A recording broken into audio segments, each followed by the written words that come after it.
আপনি আপনার পছন্দ মতো যে কোনো একটা শ্রেণীর গণিত বিষয়ে ডেমনস্ট্রেশন করে দেখান 7 মিনিটের মধ্যে। ধন্যবাদ স্যার। স্যার আমি কক্ষটিকে কি ক্লাস 1 এর কক্ষ হিসেবে ধরে নিতে পারি? নিশ্চয়ই। ধন্যবাদ স্যার।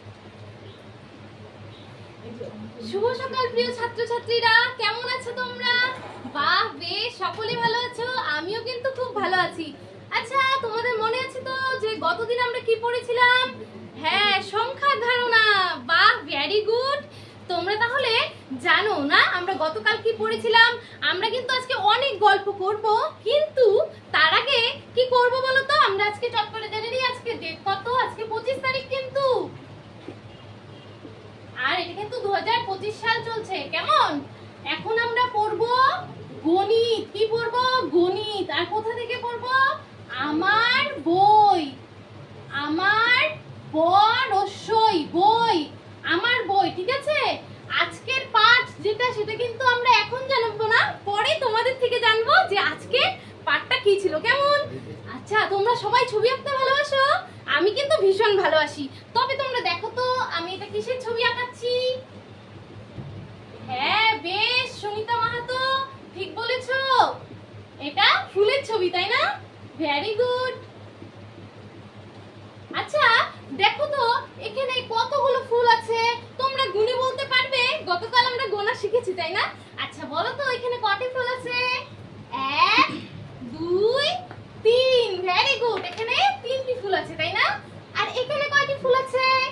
এখানে 1 2 দুটি ফুল আছে এখানে। তাহলে চলো তো আমরা দেখি এখানে মোট কয়টি ফুল আছে, ঠিক আছে? আমার সাথে তোমরা গুনো তো একটু, এখানে কতটি মোট ফুল আছে? 1 2 3 4 5। কটি? 5। আর 5 কিভাবে শিখেছিলাম লেখা? এই দেখো, এভাবে কিন্তু শিখেছিলাম 5 লেখা, কি তাই না? 5। আবার আরেকটা জিনিস দেখো, জানো তো ছোটবেলায় কি করতাম? আমি কিন্তু খাতাতে একটা নতুন পদ্ধতি করে হাত আঁকাতাম। কিভাবে? এই দেখো, তোমরা দেখো কিভাবে আঁকাচ্ছি। এই দেখো আমার হাত, এইভাবে করে এইভাবে এইভাবে এইভাবে, দেখো কি হচ্ছে? একটা হাত। আর আমাদের কয়টা হাত? দুটো হাত তো। এই দেখো তো, এই দেখো আরেকটা হাত হয়ে গেল কিন্তু। আমাদের কয়টি হাত মোট? দুটো হাত। আচ্ছা, আমাদের এই দুটো হাতে মোট কতগুলি আঙ্গুল আছে? চলো তো গুনি। প্রথমে একটা হাত, 1 2 3 4 5। 5টি আঙ্গুল, তাই না? এই দেখো 5। আর এইখানে কয়টি? চলো গুনি। 1 2 3 4 5। গোনো গোনো। 5। হ্যাঁ, ভেরি গুড। আচ্ছা, এইবার এই 5 আর এই 5 দুটো মিলে কত হয়? চলো তো দেখি দুটো মিলে কত হয়। এই দেখো, 1 2 3 4 5। ঠিক বলেছো। 6 7 8 9 10। আচ্ছা, 10 হয়ে গেল। অনেকগুলো হয়ে গেছে তো। আচ্ছা শোনো, এই যে আমরা মোট করলাম, এই মোটটাকে তো কিছু একটা বলে না অঙ্কের ভাষায়? এই গণিতের ভাষায় মোটটাকে তো কিছু বলা হয়। মোটটাকে বলা হয় কি বলো তো? সব মিলে একসাথে মোটকে বলা হয় যোগ। কি বলা হয়? যোগ বলা হয়। এই দেখো, যোগটা এইভাবে লিখতে হয়। কিভাবে লিখতে হয়? এই যে যোগ চিহ্ন, দেখো এইভাবে লিখতে হয় যোগ। এটাকে বলা হয় যোগ চিহ্ন। তাহলে আমরা যোগ করে কিন্তু এগুলো পেলাম, ঠিক আছে? আচ্ছা, আজকে দেখো তাহলে আমরা কি জানলাম? আমরা জানলাম যোগের ধারণা। এখানেই কিন্তু মজা শেষ হয়নি, আমরা কিন্তু আরো মজা করব। কেমন?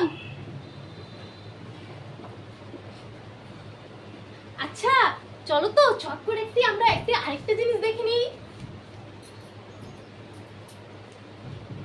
আচ্ছা, তোমরা যে বসেছো প্রথম বেঞ্চে, তোমরা কজন আছো? চলো তো গুনি। 1 2 3। তোমরা 3 জন আছো, তাই না? চলো লিখে ফেলি 3। তারপর এই পাশ থেকে দেখি তো কজন আছো, তোমরা আলোচনা করে বলো। 1 2 3। তোমরাও 3 জন আছো। তাহলে এই পাশে 3 জন আর ওই পাশেও 3 জন। এই 3 আর 3 মিলে কতজন হয়? চলো একসাথে মোট করে গুনি। 1 2 3 4 5 6। ঠিক বলেছো, 6 জন, তাই না? তাহলে এখানে মোট 6 জন আছে। এবার কিন্তু একটা দারুণ আমরা জিনিস কিন্তু সেটা আমি কিন্তু নিজে বলে দেব না, সেটা তোমরা বাড়ি থেকে হোমওয়ার্ক করে আনবে, কেমন? তাহলে তোমরা একটু ডান দিকে দেখো, ডান দিকে দেখো কতগুলো জানলা, তাই না? গুনে ফেলে তো কটি জানলা আছে? 1 2 3, তিনটি জানালা, ঠিক বলেছো, তিনটি। এই পাশে দেখো তো কয়টি জানালা আছে? 1 2, ওটা তো জানালা না, ওটা দরজা, তাহলে এখানে দুটো জানালা আর একটা দরজা। আমরা জানালাটা গুনবো, কিন্তু দুটো জানালা আছে, তাই না? এই যে লিখে দিলাম 2, তাহলে 3 আর 2 মিলে কত হবে সেটা কিন্তু তোমরা বাড়ি থেকে করে নিয়ে আসবে, আমি এটা বলে দেব না, কেমন? তাহলে বাচ্চারা আজকে কি তোমরা কি শিখতে পেলে? আজকে আমরা শিখলাম যোগের ধারণা। কি শিখলাম? কিভাবে মোট করতে হয়, এটা জানলাম তো। ঠিক আছে, তাহলে তোমরা সবাই এখন শান্ত হয়ে বসো, পরে ম্যাডাম আসবে এবং আরো মজার মজার গল্প শোনাবে। আর আমরা কিন্তু পরের দিন আরো ভীষণ মজার সাথে আরো অন্য বিষয় জানবো, কেমন? ঠিক আছে, তাহলে